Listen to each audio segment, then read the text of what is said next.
আপনি কি জানেন নিঝুম ও সন্ধ্যায় পান্থ পাখিরা সম্পূর্ণ গানটা তৈরি হয়েছিল গোপনে? কেন এমনটা করা হয়েছিল বলুন তো? কি ঘটেছিল সেদিন? কেন লুকিয়ে তৈরি করতে হয়েছিল এই কালজয়ী গান? পুরো গল্পটা জানলে আপনি অবাক হয়ে যাবেন।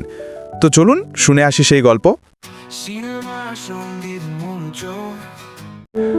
সময়টা মোটামুটি ১৯৬৫-র শেষ দিক কিংবা ৬৬ সাল। সে বছরের পুজোর গানের বাজারের চূড়ান্ত ব্যস্ততা পেরিয়ে শিল্পীরা বেশ কিছুটা শান্ত মেজাজে। এমনই এক দিনে বিকেলের ছায়া গড়িয়ে তখন সন্ধে নামছে তিলোত্তমার বুকে। কংক্রিটের উষ্ণতা জুড়াতে শুরু করেছে সন্ধ্যার হিমেল হাওয়ার স্পর্শে, আর পুরনো কলকাতার গানের অলিগলিতে ছড়িয়ে পড়ছে স্বর্ণযুগীয় সুরের শীতল সান্ধ্য আমেজ। আসর বসেছে প্রখ্যাত মিউজিশিয়ান অমর দত্তের বাড়ি, যাকে সবাই সস্নেহে টোপাদা বলে ডাকেন।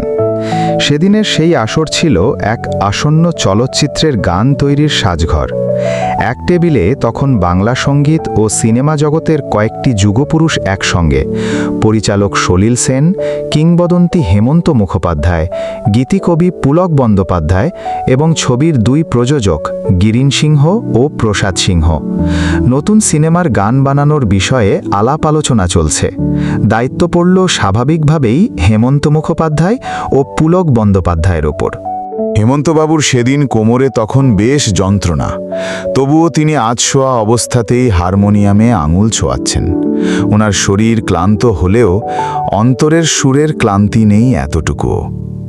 পুলক বন্দ্যোপাধ্যায় খাতায় লিখলেন প্রথম দুটি লাইন, আর তৎক্ষণাৎ হেমন্তবাবুও সুর করে ফেললেন। এ যেন ম্যাজিক। সবাই মুগ্ধ।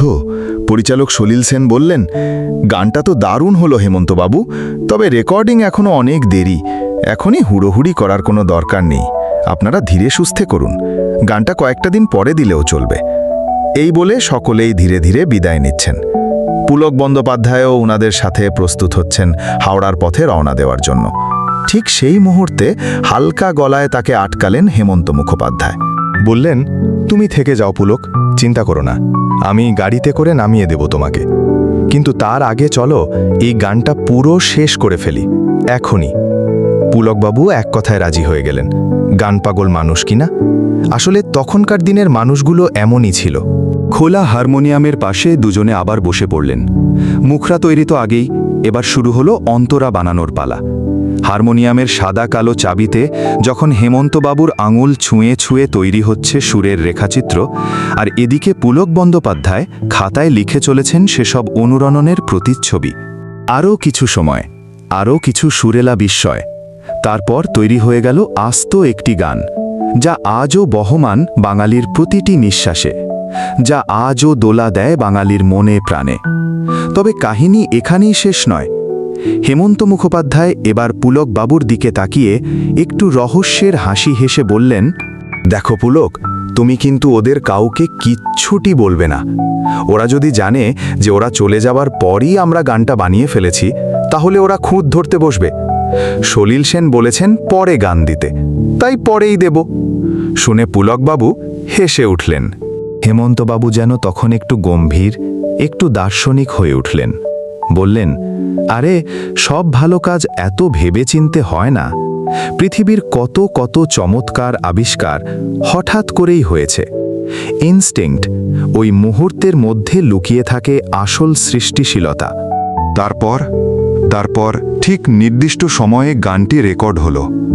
মুক্তি পেল মনিহার সিনেমাটি ১৯৬৬ সালের ৪ ফেব্রুয়ারিতে মিনার, বিজলি ও ছবিঘর প্রেক্ষাগৃহে।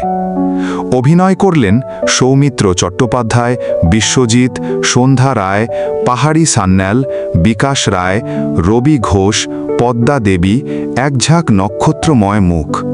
আর গানটি, সে তো কালের গণ্ডি পেরিয়ে কালেরও পরমে পৌঁছে গেছে। নিঝুম সন্ধ্যায় পান্থ পাখিরা বুঝিবা পথ ভুলে যায়, কুলায় যেতে যেতে কি যেন কাকলি আমারে দিয়ে যেতে চায়। কণ্ঠ দিলেন লতা মঙ্গেশকর ও হেমন্ত মুখোপাধ্যায়। আজ এতগুলো বছর পেরিয়েও বলতে এতটুকু দ্বিধা নেই, এ গান কেবল গান নয়, যেন এই ত্রয়ীর জাদুতে জন্ম নেওয়া এক অভিনব সাঙ্গীতিক বিপ্লব। কি ঠিক বললাম তো? আপনাদের গানটা কেমন লাগে কমেন্ট করে জানাবেন অবশ্যই। এই গল্পটা শেয়ার করবেন যেন অন্যেরাও জানতে পারে। আর পরবর্তী ভিডিও পেতে সাবস্ক্রাইব করে সিনেমা সঙ্গীত মঞ্চের সাথেই থাকবেন।